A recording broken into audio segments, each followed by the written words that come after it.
Hey, this is Lori, also known as Inspired Act, checking in with you on day 30. Oh, I was going to say 32.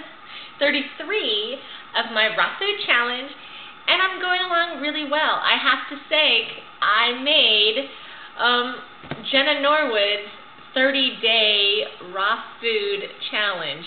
She has that video out, some of you may have seen, called SuperCharge Me, and at the very end of her video, she says, "What about you? Could you go raw for 30 days? And I remember thinking, I don't know. Can I go? Could I really go raw for 30 days? I mean, I was so used to in the past going 3 or 4 days of 100% raw and then, eating something vegan. And I really can't believe that it's actually been a month and I've actually made it 100 days. And did I just say 100 days? I don't even know my days anymore. Alright, take, gosh, whatever it is, I've made it 30 days. So anyway, I'm really proud of myself. That's an accomplishment that I wasn't too sure that I could do, and I did it. And it really went by very fast. Had so many things happening that just one day fell upon the other, and then you kind of look back and you're like, whoa, has it been a month already? Did I already do a month? That seems a little easy. It always seems easier in retrospect than, sometimes in the present moment we kind of get overwhelmed. So anyways, that is my big hooray for me. And just to fill you in on what's going on with the week, my typical week includes homeschooling my kids, taking them to gymnastics, doing my yoga practice and my walking. I haven't been hitting up the gym because I noticed that I was bulking up. So I decided to do more yoga, more walking, to try to lengthen and lean myself out. I'm only a little taller than 5'5", so I can't really bulk up too much. So anyway, let me see what else I have going on. I have been getting my sun in, which is something that I haven't done regularly. But I've always known that I don't know if I'm a lizard, if I'm cold-blooded, I need the sun to warm me up, but I've always felt very sedated after having exposure to the sun. So this past week I've made sure that I've really enjoyed the sun and all of the benefits that it has to offer, and I feel really good with it. So I'm glad that I put that in, made a little time slot for it this week. Let's see. Oh, a book that I have been reading, and I don't even have it right in front of me. Go figure. It's called The 4-Hour Workweek, and it was recommended to me a few times by a few different people, and I've picked it up and I've been browsing through it. I usually go through the table of contents first and the index second and see if it's something that is interesting to me. I also like to read the quotes at the beginning of each chapter, and it has some really good quotes. And it was very comforting. I haven't finished reading it, but when I skimmed through the overall, it was basically about being rich in time and in the activities that you're doing, not necessarily being rich with money. And I felt really good because in looking at my own life, the activities that I do are all very fulfilling. I don't have to homeschool my children. I could put them in traditional school system and have that happen, but I really feel that I made the commitment to be a mother, to be an educator, and to teach my children what it is that is important in this world. I also feel that it's important to build their character and their core before they are faced against the majority. And it is true that, what I am educating and influencing my children to do is one of the few. It's not the common everyday. My children are not daycare, junk food, fast food, pass along kids. I mean, these are my investments. These are the things that I am nurturing and helping grow to be good contributors into the world. So, I made the commitment to have a child, to have 2 children. So by all means, I'm going to do whatever it is that I can do to make sure that continues and give it 110%. Other things that I obviously don't need to do that are very soul-satisfying is participate in the local organic produce buying club.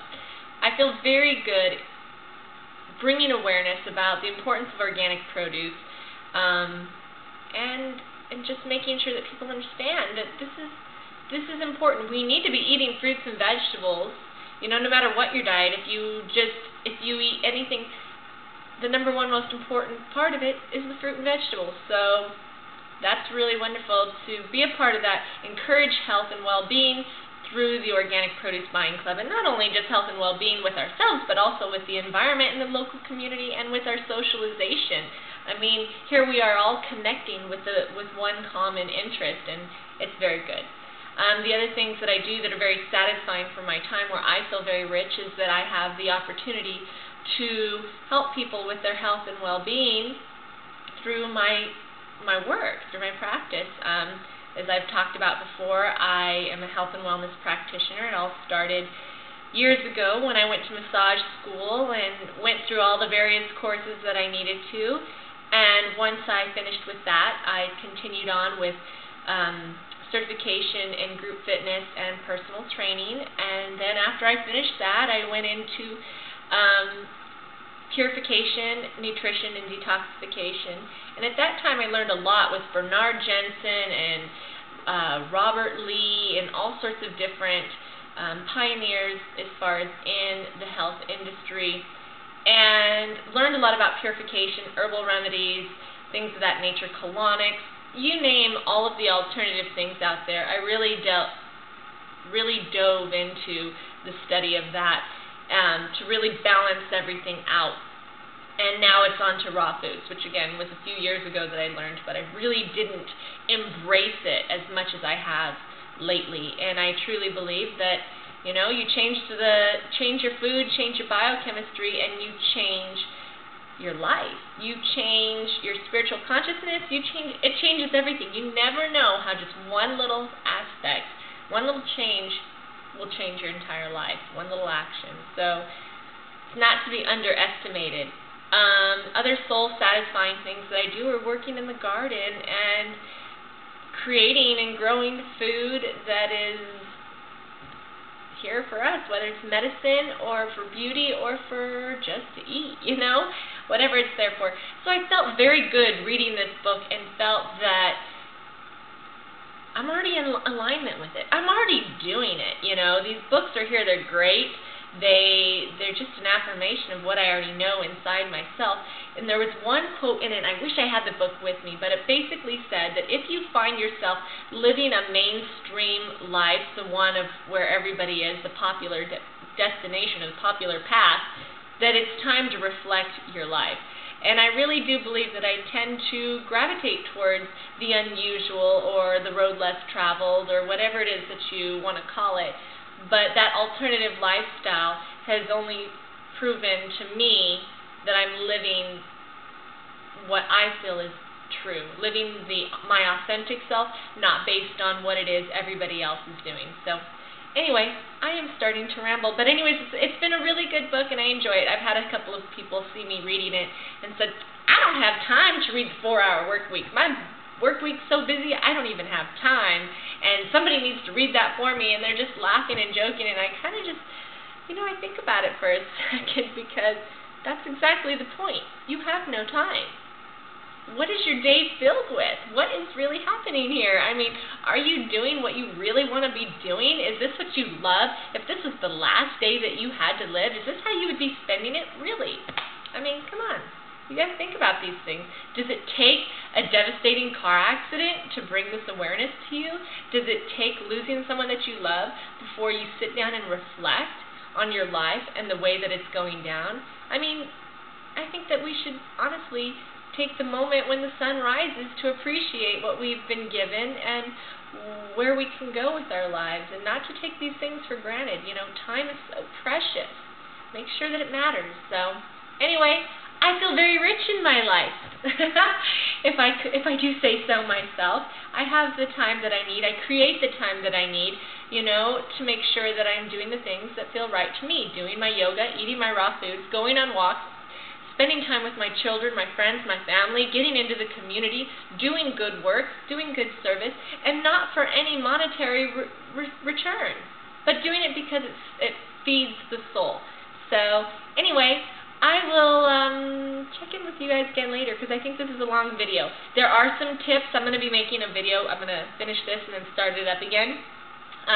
Some tips that I had learned out of a Vegetarian Times magazine. So I'm going to share that with you guys next. But anyways, I just thought I would let you know everything's going wonderful. I will be putting my diet and exercise on my blog spot, or also in the text area that you'll possibly see. But because I'm not making them every day, it's probably better that I just put it on the Blogspot site so you can just see this and look back if you're really interested in what it is that I'm doing for workout or whatever is happening. Okay, so thanks so much for watching, guys. Everybody has been very kind and wonderful, and this has turned out to be a great surprise. So thanks so much for watching. Bye.